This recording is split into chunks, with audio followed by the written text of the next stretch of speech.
Bismillahirrahmanirrahim. Assalamualaikum warahmatullahi wabarakatuh. Untuk seluruh warga pendidik PPD Tanah Merah, bertemu kita sekali lagi dalam slot Bicara Ilmu. Salawat dan salam buat Rasul junjungan kita Nabi Muhammad sallallahu alaihi wasallam.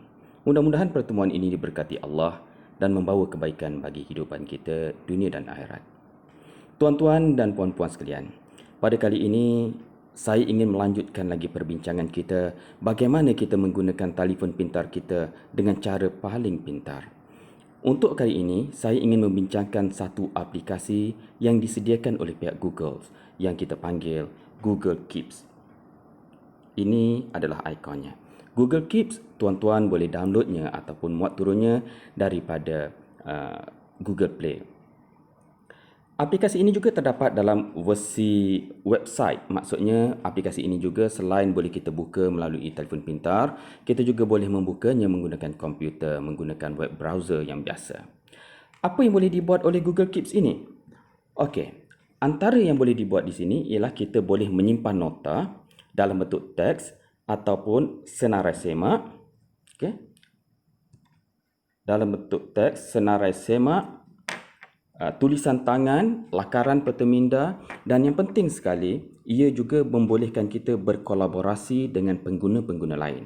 Maksudnya, nota-nota kita, catatan-catatan kita, lakaran-lakaran kita boleh dikongsi dengan rakan-rakan sepasukan kita. Sama ada rakan sekerja ataupun ahli keluarga kita.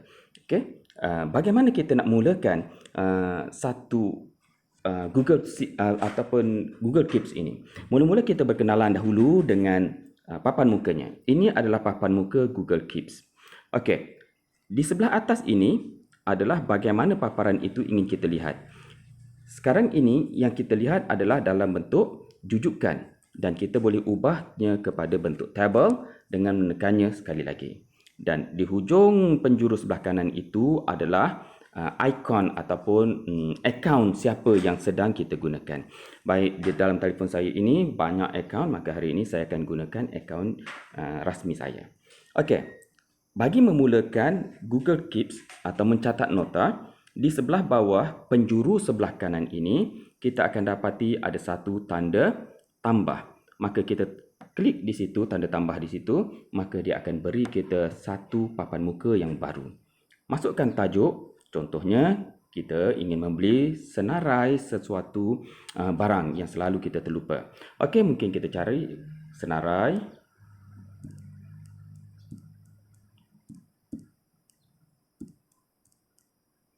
yang perlu dibeli.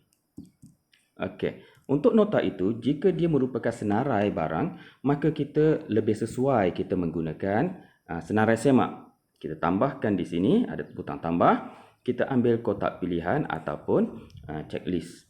Okey, masukkan barang yang ingin kita cari. Contohnya lada. Okey, tambah lagi. Apa lagi? Kita nak cari daging. Okey, mungkin jintan dan sebagainya. Andai kata ada juga perkara-perkara ataupun maksud saya senarai yang ingin kita beli tu kita tak pasti bendanya bagaimana, mungkin kita boleh masukkan gambarnya. Okey, caranya ialah kita tambahkan di sini dan ambil fotonya. Okey, carikanlah gambar apa yang ingin kita beli. Contohnya anak kita pesan untuk membeli pen stylus macam ni contohnya. Maka kita ambil di situ dan ambilkan gambarnya.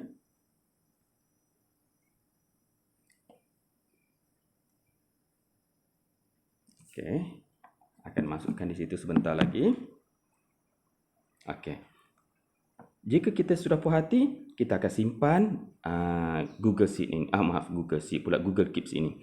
Dan apabila kita ke kedai nanti, kita akan jumpa perkara-perkara yang ni. Andai kata kita dah jumpa lada, kita tik lada. Dia akan turunkan ke bawah.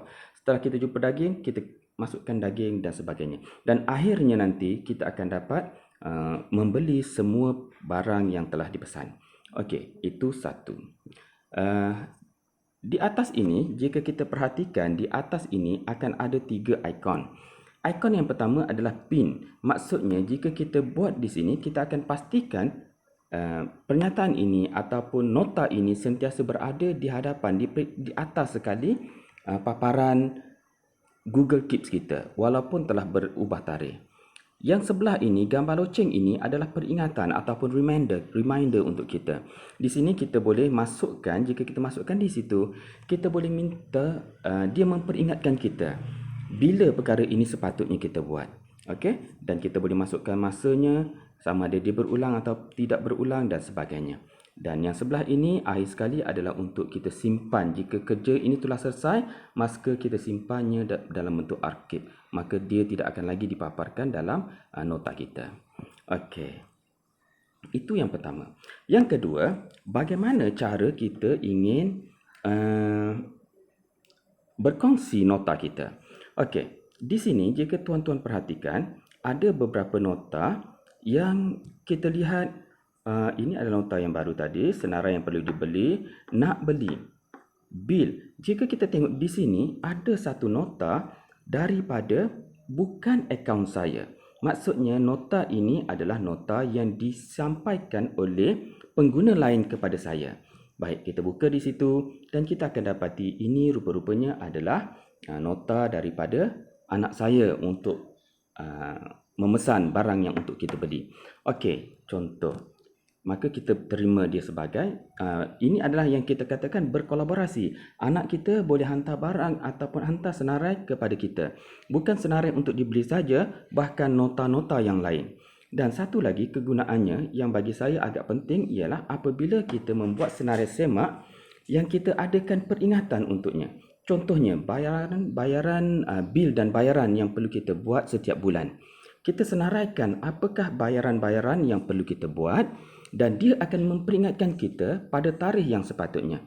Bila kita lihat di sini, dia akan beritahu kita setiap 1 Oktober, pada setiap 1 hari bulan, pada setiap bulan, pada 10.30 pagi, saya akan diperingatkan dengan tanggungjawab untuk menyelesaikan bil-bil yang telah kita nyatakan tadi. Bagaimana caranya? Pertamanya kita tentukan dia punya tarikhnya. Jika tarikh itu bukannya 1 hari bulan, kita nak letak tarikh lain, kita boleh pilih tarikh, tekan di situ dan pilihlah tarikh yang mana satu kita suka. Andai kata kita lebih selesa 3 hari bulan, kita klik 3 hari bulan, tekan OK. Setelah itu, masanya bila, jika sesuai, tekan OK. Jika tak sesuai, pilih masa, masukkan masa seperti biasa yang kita tu, mungkin pukul 12 ataupun mungkin tidak. Okay, mungkin pada pukul 2 petang baru kita selesa untuk diperingatkan. Okey, kita pilih 2 petang. Dan di sini adalah yang agak penting, adakah dia berulang ataupun tidak. Jika tidak berulang, memadai kita tekan yang atas di sini. Tetapi jika dia adalah perkara yang berulang, rutin setiap bulan, maka kita pilih perkara itu, iaitu setiap bulan. Maka pada setiap 3 hari bulan, kita akan diperingatkan apakah yang perlu kita selesaikan. Macam tadi juga, jika kita telah buat, maka kita akan turunkan dia ke bawah. Kita dah bayar bil kenderaan, dia akan turunkan ke bawah. Okey, itu yang kedua. Seterusnya, kenapa perlu ada warna? Warna-warna ini menyebabkan jika kita buka nota KIPS kita, akan memudahkan kita untuk mencari sesuatu peringatan. Sebab warna-warnanya berbeza. Bagaimana nak masukkan warnanya? Baik, jika kita lihat di sini, apa yang kita nak beli ni masih berwarna putih. Ataupun senarai yang perlu dibeli warna putih. Maka kita klik di situ. Kita pergi di titik bawah, penjuru kanan di sebelah bawah ni ada 3 titik. Maka di situ, bila kita klik di situ, kita akan diberi warna. Tapi warna tu bukannya penting sangat. Yang lebih penting adalah label dia. Kita nak masukkan nota kita itu bagaikan buku, kita nak letak buku tu dalam loker yang mana, almari yang mana. Jadi setiap nota yang kita masukkan, kita ada labelnya, kita ada almarinya supaya mudah kita mencari nota tersebut. Maka barangkali barang yang tadi itu sesuai kita nak letak di barang nak beli. Okey, kita pun selesaikan di situ. Dan kita akan nampak satu label di sini memberitahu bahawa senarai ini termasuk dalam almari itu. Apa kegunaannya? Kegunaannya apabila kita ingin mencari nota itu dengan lebih cepat. Maka kita pergi di sebelah atas ini, ada carian nota tu. Maka kita akan cari berdasarkan, kita boleh cari berdasarkan peringatan, senarai ataupun image. Kita juga boleh cari berdasarkan label-label tadi.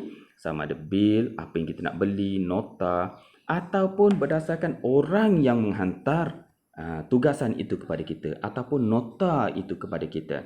Di sini ada nota daripada anak saya sendiri, ini akaun saya dua ni. Ataupun berdasarkan warna. Okey, jika kita nak cari bil, maka kita klik di sini, dia akan keluarkan yang bil. Okey, jika kita nak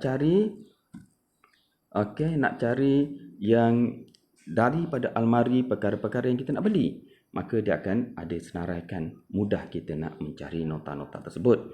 Dengan adanya bantuan daripada Google Keeps ini, mudah-mudahan kita tak terlepas pandang apa yang sepatutnya kita buat pada suatu tarikh.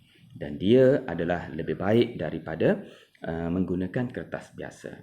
Okey, bahagian bawah ini seperti yang saya katakan tadi, sama ada kita nak masukkan, kita ambil yang baru, tambahkan di situ, nak masukkan lukisan pun boleh, nak masukkan image, ambil gambar. Okey, andai kata mungkin antara kita ni ramai yang menggunakan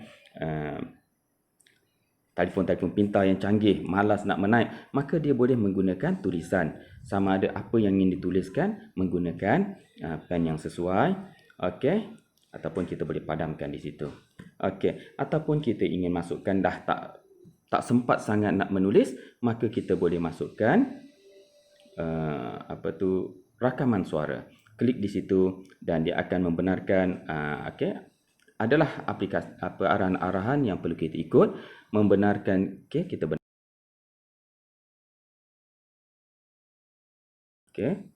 Maka kita boleh merakamkan suara kita menggunakan Google Keeps ini. Ini rakaman sedang berjalan. Baik. Jika kita tak nak, kita tinggalkan saja. Rasanya cukup di setakat ini dahulu perbincangan kita, perkongsian kita untuk kali ini. Sekian, harap maaf atas segala kelemahan. Jutaan terima kasih atas segala perhatian. Assalamualaikum warahmatullahi wabarakatuh.